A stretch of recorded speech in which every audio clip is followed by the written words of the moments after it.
Good morning. This is Karen DeShay, and I'm here this morning to talk a little bit about victims and survivors of violent crime. Sadly, it's something that I know a lot about.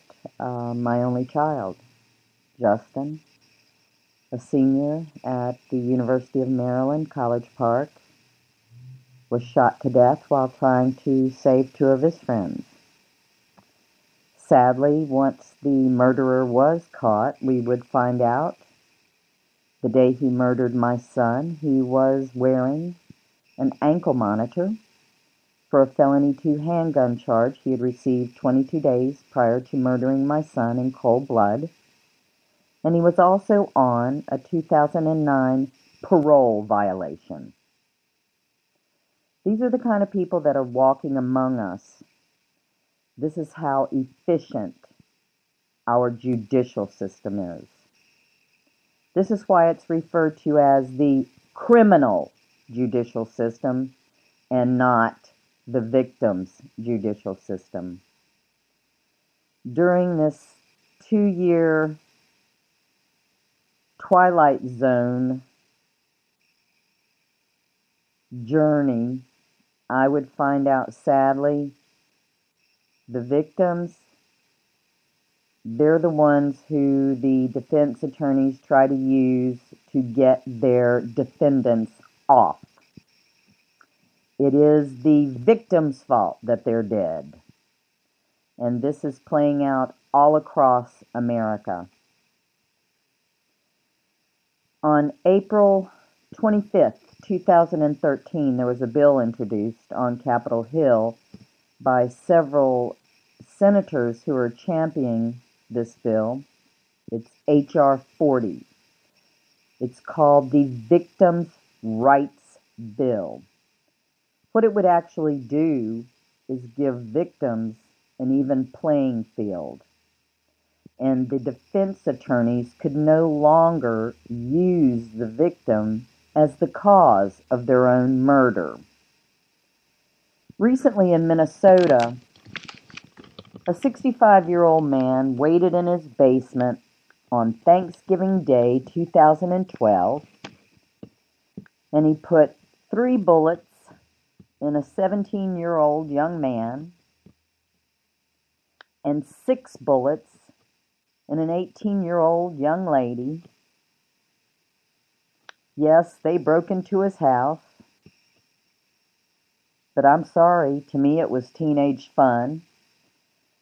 And as I said, this man, a 65-year-old engineer, waited patiently in his basement, tucked behind 2 bookcases with 2 loaded guns, energy bars, bottles of water, and a book. And he literally shot them to death, and he recorded lurid things that he said to these children as he took their lives.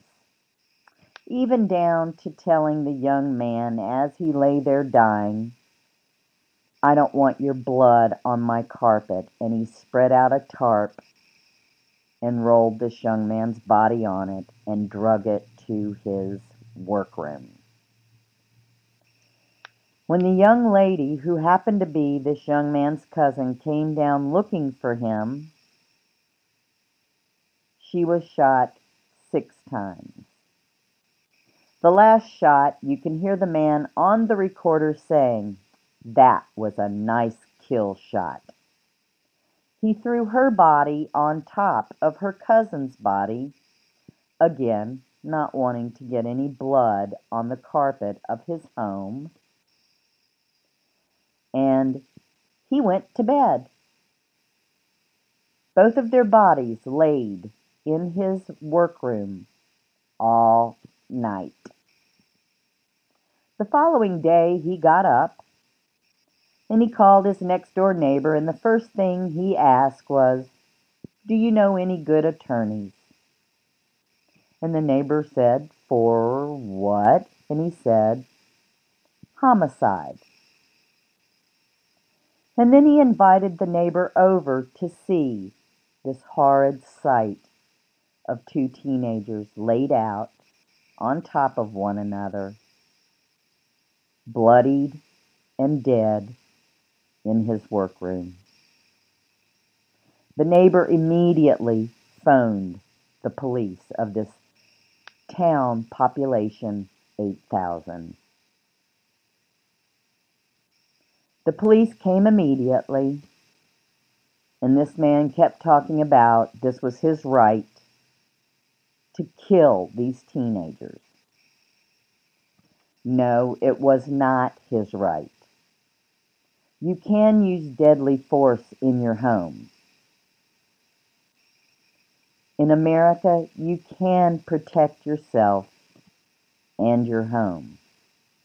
However, you cannot execute human beings. You cannot become the judge, the jury, and the executioner. That's what we have a judicial system for.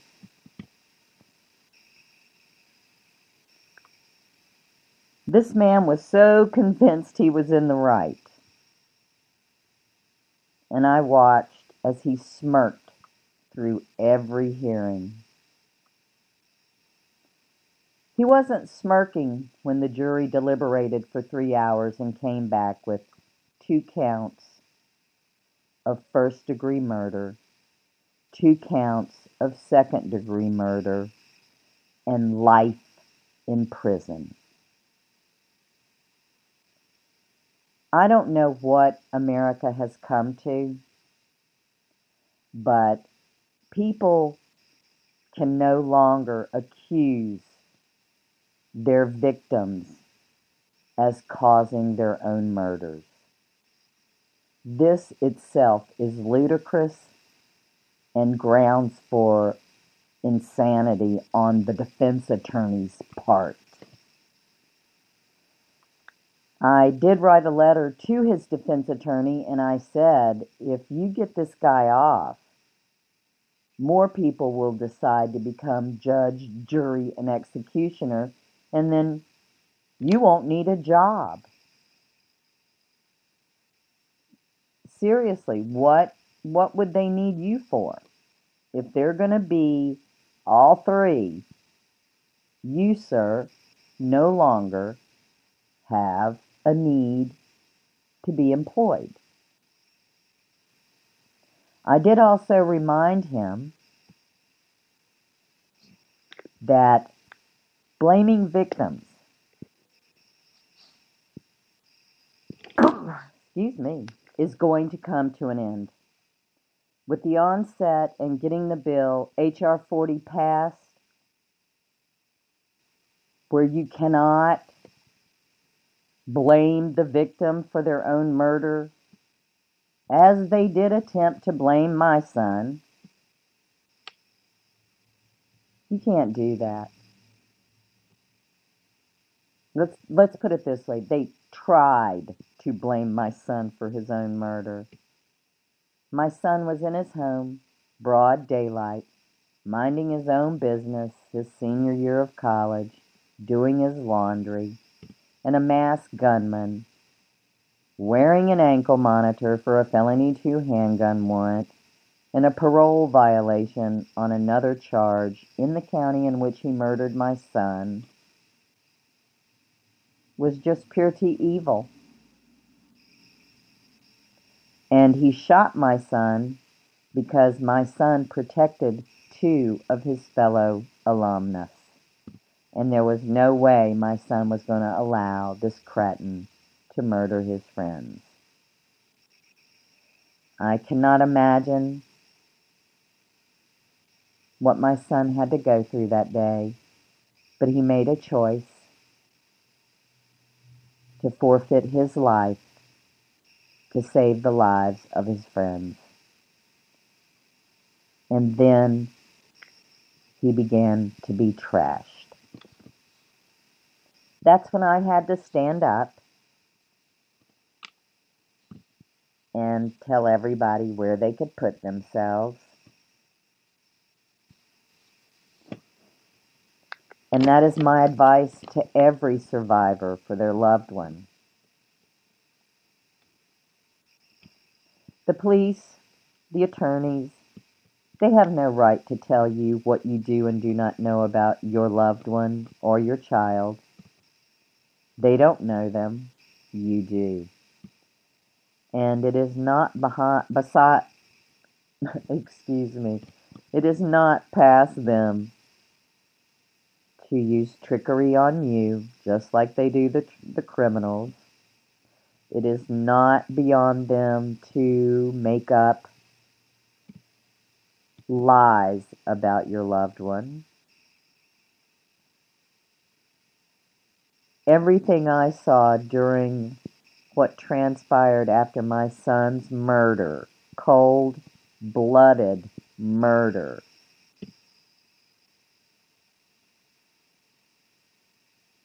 totally changed my entire thought process on our nation's judicial system. I saw things that I could live my entire life without having to witness or be a part of. There were several things that I flat out told the prosecutor and the victim's attorney I would not be a part of, and actually called the defendant of one of the defense attorney of one of the defendants. There was a driver, and told him the crux of what was being leveled against his defendant. You cannot prosecute a man or add a charge to a man because of his ethnicity. And this happened in my son's trial, and I will not be a part of that.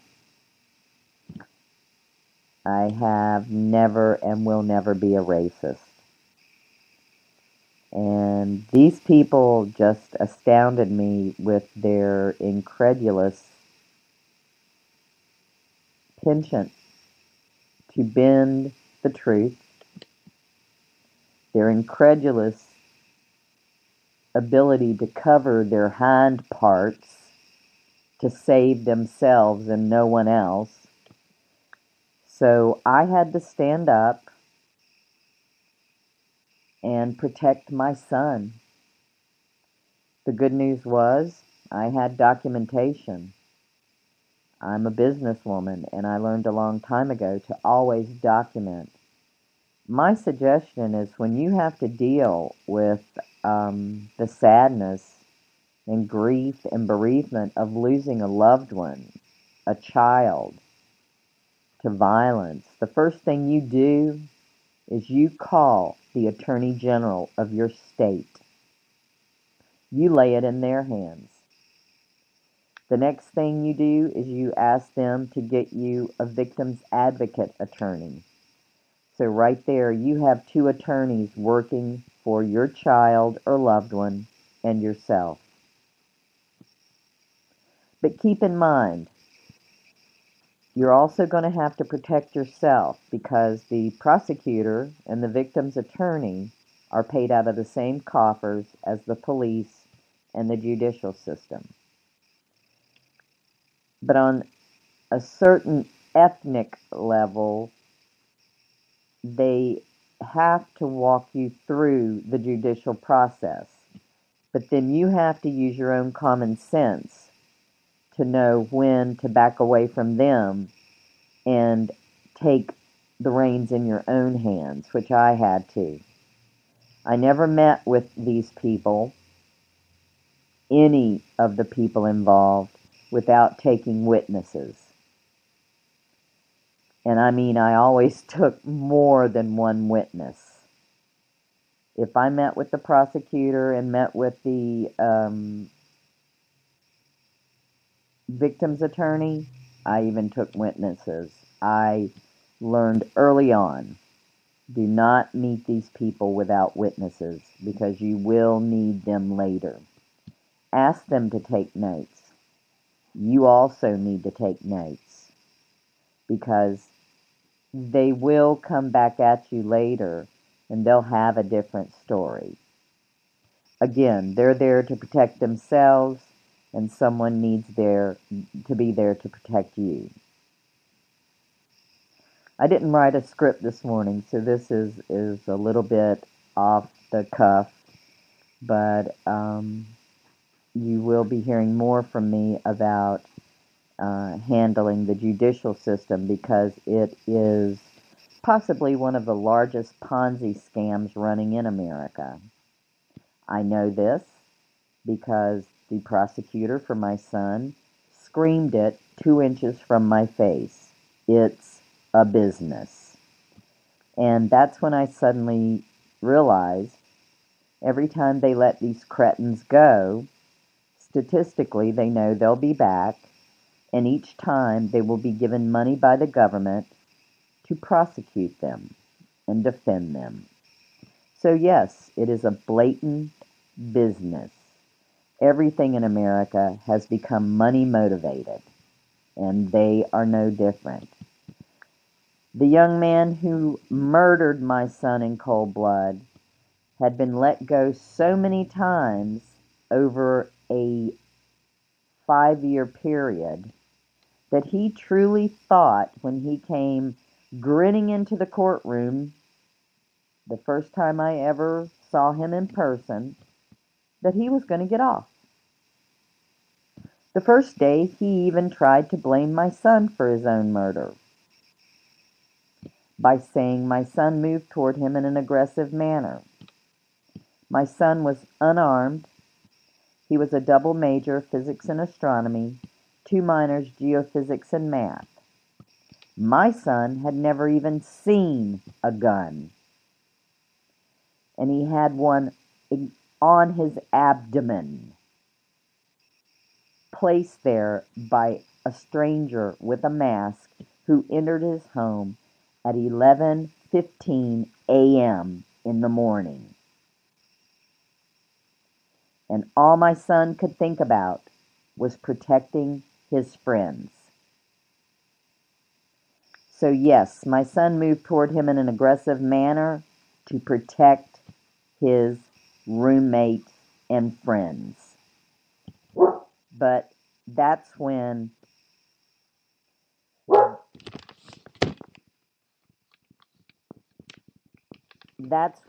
this career criminal who graduated the day he murdered my son by pumping 2 hollow points in him with the gun laying on my son's abdomen, he graduated. My son never got to walk across the stage to accept his college degree.